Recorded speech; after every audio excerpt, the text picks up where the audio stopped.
It all makes sense now. I now know why at the beginning of last year I felt so out of it.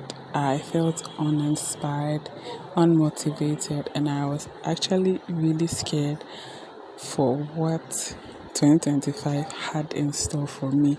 And I was right. I spent the better half of last year in bed in my head doom scrolling. Because yes, in fact, I didn't know what I wanted then, but I had no idea how my world was going to be shook from its foundation. I've been watching how to do a slick, you know, ponytail, whether it's a low bun or a high bun, because because let's face it, I want to look put together. I don't want to look like my problems. So yesterday I tried a low bun and I don't think it's made for me. If you ask me how my 2025 was, I'll tell you it was great. It was the best year of my life. And it's not for the reasons you might think. You see, I didn't get married, and no, I didn't have another child. And most especially, no one gave me a check of $1 million, even though I wish that was the case. But last year, God did a thing for me because at the very beginning of January, I landed a job. So I was back at making income, but that's not the part that changed my entire being. What changed me was the experiences I had. You see, last year I felt so much I failed so much in my personal life. I lost my spark, and but it taught me one thing. It taught me just how much I am capable of because I kept picking myself back up. That is when I discovered that one thing that completely changed my life for the better. Did I say one thing? Okay, maybe two things. The very first thing was I was able to be the kindest to myself than I have ever been in my life. At a point, I couldn't believe it. I couldn't believe that this was me. But some way, somehow, I was able to push through. I was able to push through. I kept giving myself grace. Because you see, last year, my limitations, my flaws, and my cons, they really came out to play to the point that it reminded me that I am human. The second thing is to document my life. So you see, I am a perfectionist and I can admit it now.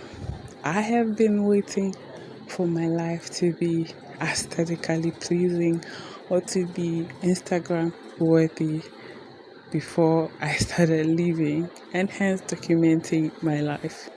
And now looking back at this video now, I am so glad that I made that conscious decision to start documenting my imperfect, chaotic, and messy life. One of the things I did this year that I'm super proud of is cutting my hair. It was such a freeing experience, and I felt that before that, my heart was really heavy. And after I cut my hair, it was like the weight of the world has just been lifted off my shoulders, and I felt like a body. Look, until I had to think about how to style it. Anyways, that's besides the point. I am so glad I documented all of this because anytime I go back and I look at it, I see that hey, I'm the kind of person who says she will do things and follow through with it, it a joint lesson I learned was to start taking care of myself. And one of the reasons why 2025 was the best year of my life was because it was the year I started prioritizing me. I started taking care of myself, and including self-soothing and my self-care, because I realized it was directly linked to how good I felt. I believe that I fell in love with books, with reading again, and around the same time I fell in love with perfume. One of my favorite things to do is to put on perfume before I start reading. It just makes the whole experience so much better because I'm already feeling good. Because when you're smelling good, you feel good. So if you're smelling good, you're feeling good whilst reading a book. It just adds something to it, in my opinion. It's a really good and effective way to get through a hard day because I keep sniffing the back of my hands. Like right now, let me show you the perfume I'm wearing.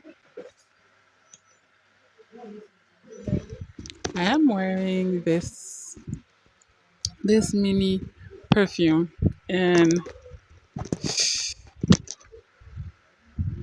it smells really nice. It smells like rose and grapefruits. Like, so it is a citrusy floral scent, which is right up my alley.